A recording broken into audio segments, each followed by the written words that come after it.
Computational thinking. Dalam kehidupan sehari-hari, mungkin kita tidak terlalu sering mendengar kata computational thinking, atau bahkan terasa asing mendengar kata tersebut. Tetapi pada faktanya, computational thinking sendiri sering dikaitkan dengan problem solving atau pemecahan masalah dan menjadi salah satu keahlian yang dibutuhkan dalam dunia industri modern pada saat ini. Tapi, apa sih sebetulnya computational thinking itu? So, computational thinking is a problem-solving mindset that involves applying key concepts and strategies to approach complex problems in a logical and systematic manner. This approach is not limited to computer science or programming. Jadi, dapat kita simpulkan bahwa computational thinking atau pemikiran komputasional itu adalah cara berpikir untuk menyelesaikan suatu masalah. Ia juga dapat diartikan menjadi sebuah metode untuk menyelesaikan suatu masalah yang dirancang untuk bisa diselesaikan oleh manusia ataupun sistem atau keduanya. Ada beragam manfaat atau fungsi yang kita peroleh dari berpikir komputasional atau biasa disebut dengan computational thinking. Antara lain, 1. Membantu dalam memecahkan masalah yang kompleks melalui cara-cara yang sederhana. Yang kedua, melatih otak agar terbiasa berpikir secara logis, kreatif, dan juga sistematis. Yang ketiga, membantu seseorang dalam merumuskan masalah dengan cara menguraikan masalah tersebut menjadi bagian-bagian yang lebih kecil, sehingga lebih mudah diatur.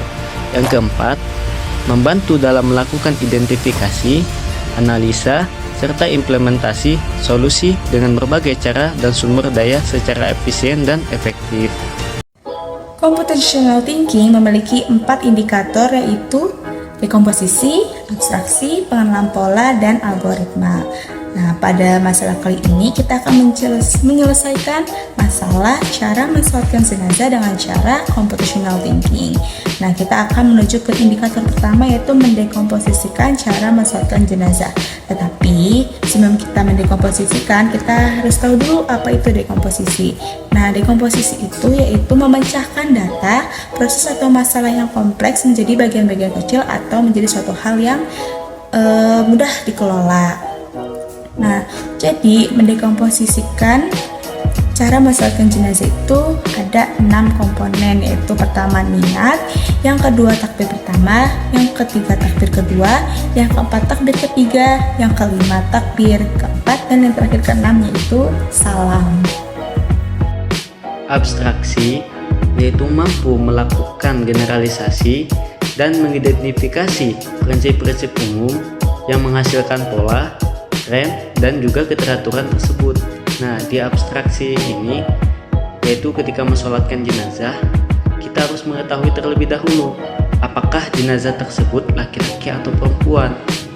Nah, mengapa kita harus mengetahui jenazah itu laki-laki ataupun perempuan? Karena ada beberapa perbedaan yang membedakan antara jenazah laki-laki dan juga perempuan. Pertama, ketika kita mensolatkan jenazah laki-laki, maka niatnya berbeda. Dan ketika mensolatkan jenazah perempuan, maka niatnya berbeda. Terus yang kedua, itu perbedaan ketika kita membaca doa ketika takbir ketiga. Nah, ketika kita membaca doa untuk jenazah laki-laki, maka itu doanya berbeda. Ketika kita membaca doa untuk jenazah perempuan, maka itu doanya juga berbeda. Terus yang ketiga, itu beda letak kepala jenazah laki-laki dan juga perempuan. Apabila jenazah seorang laki-laki, maka kepalanya diletakkan sebelah kiri imam, sementara untuk jenazah perempuan, maka kepalanya diletakkan di sebelah kanan imam, sebagaimana banyak dilakukan oleh orang sekarang. Yang ketiga ada pattern recognition. Pattern recognition atau pengenalan pola di dalam computational thinking berarti bahwa kita itu memiliki kemampuan untuk mengetahui persamaan ataupun perbedaan di dalam pola, tren, ataupun keteraturan di dalam suatu data. Contoh pattern recognition atau pengenalan pola di dalam sholat jenazah ialah takbir dan juga salam yang gerakannya akan selalu sama setiap saat.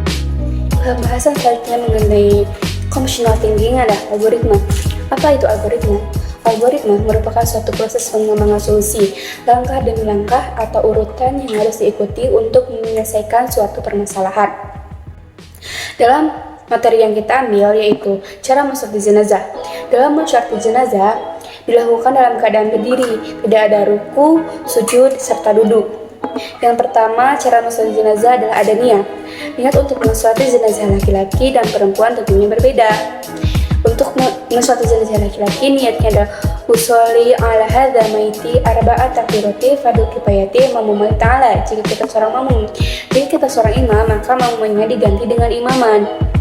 Lalu niat untuk mensolati jenazah perempuan, niatnya adalah usolli ala hadhihi maitati arba'at takbirati fardhu kifayati mamum lillahi ta'ala. Yang kedua adalah melakukan takbir yang pertama. Takbir pertama dalam mensolati jenazah adalah membaca Al-Fatihah. Lalu takbir yang kedua. Dalam takbir yang kedua, kita membaca sholawat. Minimal sholawatnya adalah Allahumma sholli ala sayyidina Muhammad. Sedangkan jika ingin sholawatnya sempurna, maka sholawatnya adalah Allahumma sholli ala sayyidina Muhammad wa ala ali sayyidina Muhammad. Kama sholli ta'ala sayyidina Ibrahim wa ala ali sayyidina Ibrahim.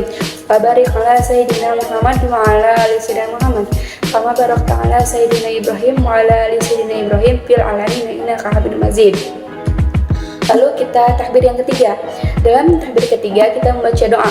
Doa untuk mensolati jenazah laki-laki dan perempuan berbeda. Untuk mensolati jenazah laki-laki, doanya adalah Allahumma ighfir lahu warhamhu wa afihi wa'fu anhu. Sedangkan untuk jenazah perempuan, doanya adalah Allahumma ighfir laha warhamha wa afiha wa'fu anha. Lalu takbir yang terakhir atau takbir yang keempat, takbir sebelum salam. Kita disunahkan untuk membaca doa lagi. Doanya adalah Allahumma la tahrimna ajrahu wa la taftinna barahu waghfir lana wa lahu untuk jenazah laki-laki. Sedangkan untuk jenazah perempuan, doanya adalah Allahumma la tahrimna ajraha wa la taftinna badaha waghfir lana wa laha. Lalu setelah membaca doa tersebut, kita melakukan salam. Kesimpulan dari pemecahan masalah cara mensolatkan jenazah dengan cara computational thinking, jadi kita dapat mengetahui tata cara mensolatkan jenazah laki-laki ataupun jenazah perempuan, dan kita dapat mengetahui dengan mudah cara mensolatkan jenazah. Sekian, terima kasih. Wassalamualaikum warahmatullahi wabarakatuh.